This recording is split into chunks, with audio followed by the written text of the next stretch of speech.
As Republican President Dwight Eisenhower settled into the White House, Ken Heckler joined the American Political Science Association as Associate Director. He took leave in 1956 to serve as Democratic presidential candidate Adlai Stevenson's Research Director. Stevenson lost to Eisenhower, and Heckler returned to his post at the APSA. Heckler quickly realized his Washington desk job could never deliver the kind of excitement experienced on the campaign trail. Most of the employees would come to work in the morning and try to figure out what they would do on their coffee break and then who they would invite to lunch. When Heckler learned that Marshall College in Huntington, West Virginia needed a political science teacher to fill a vacancy during the spring semester of 1957, he seized upon the opportunity. Word of the new professor's methodology quickly spread. Employing many of the innovative techniques he crafted at Columbia and Princeton universities, Heckler sometimes dressed in period costume. He phoned well-known public officials from his classroom and bused students to Washington, D.C. on his own dime. Ken Heckler's challenge during a meeting of young Democrats inspired journalism student Bobby Nelson to enter politics. He pointed out, we are an unusual democracy or a representative government where the people really are at the center of everything, and to the extent that they are involved, the better the government is and the better the solutions to problems are. He was a tremendous supporter of what democracy means, and especially as it related to young people.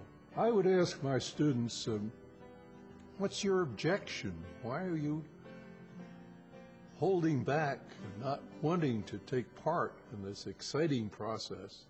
And particularly the women in the class would say, oh, there's so much mudslinging in politics, so we just don't want to get involved in all that mudslinging. My answer to that was, I wonder what would happen if a candidate would go out and not attack his or her opponent, but rather simply say what he or she stood for.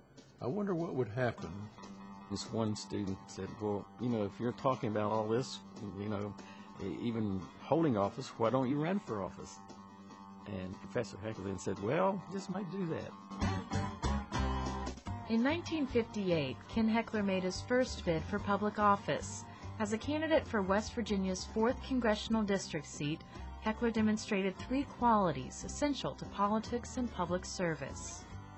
Energy. You've got to have energy. You can be a lot of things in politics and be a success, but you can't be lazy. You have to have that concentrated energy, going for the mission. Ethics. Ethics not in the sense of the Sunday school ethics, but you have this ethos that you want to do good.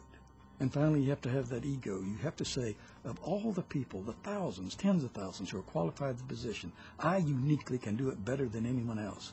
Many of Heckler's volunteers were students under the age of 21. Though too young to vote, they enthusiastically embraced the professor's unorthodox approach to campaigning. Back then, when you got into politics, you didn't go out like they do today and campaign and go door to door and see people. You went to the political bosses. You either went down to the county courthouse or the state house machine. And they anointed you, and the party accepted you, and you generally were elected. Well, Heckler was just the total opposite of that.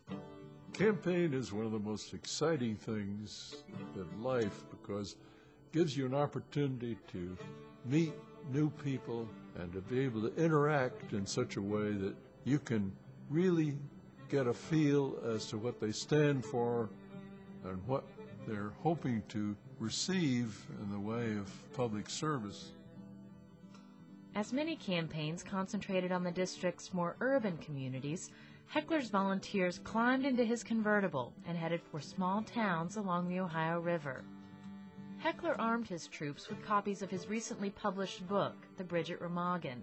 The book chronicled the Allied capture of the strategic bridge during World War II. Heckler's volunteers handed out free copies wherever they went. West Virginians, known for their devout patriotism, embraced the book and the war veteran who wrote it. The fact that he was a veteran and wrote a book that was popular helped a great deal in people getting to know him.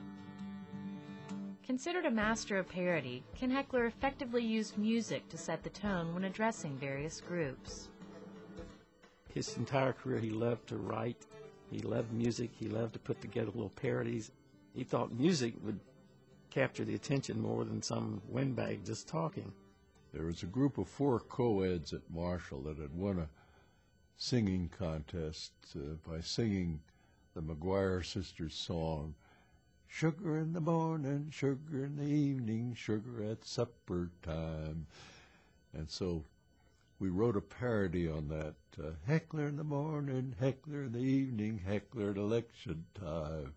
That would get us started, and then the books would be passed out. And he was very down to earth. You know, he talked about his work with Truman and Roosevelt, about the great need for government to respond to the people. And he was a tireless worker.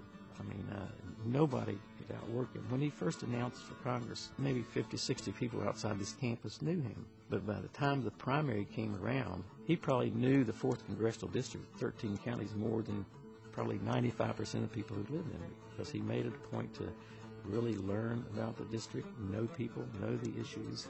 He went everywhere. Probably hundreds, maybe thousands of people for the first time in their life saw somebody who said, I want to be your representative in Congress. He didn't mind going into a grocery store or a filling station. They'd climb up on coal cars and talk to guys that were riding in cabooses. It was so unusual for a man to go directly to the people. People are born and raised and live and die in this area of West Virginia. We have nowhere near the mobility of population that most places in the United States have. That takes some learning. You don't just automatically know, but he understood, even though he wasn't from here, that he was dealing with natives, and he understood how to talk to them. He could identify with them, and they could identify with him, and that's a real talent for a politician. I was told by somebody in Putnam County, you know, there's a farmer out there named Bennett Bailey who really is well known. There are lots of Baileys in Putnam County. You ought to go out to see him. I knocked on the door of his house, and his wife said, well, he's about 2 miles over the hill raking up hay. And I said, what direction? I walked out there, and Bennett Bailey said, you must be a great man if you'd walk out here all the way just to see me. I tell you this, I'm going to work like hell for you all over the county. In August 1958, Heckler won the Democratic nomination for West Virginia's 4th congressional seat.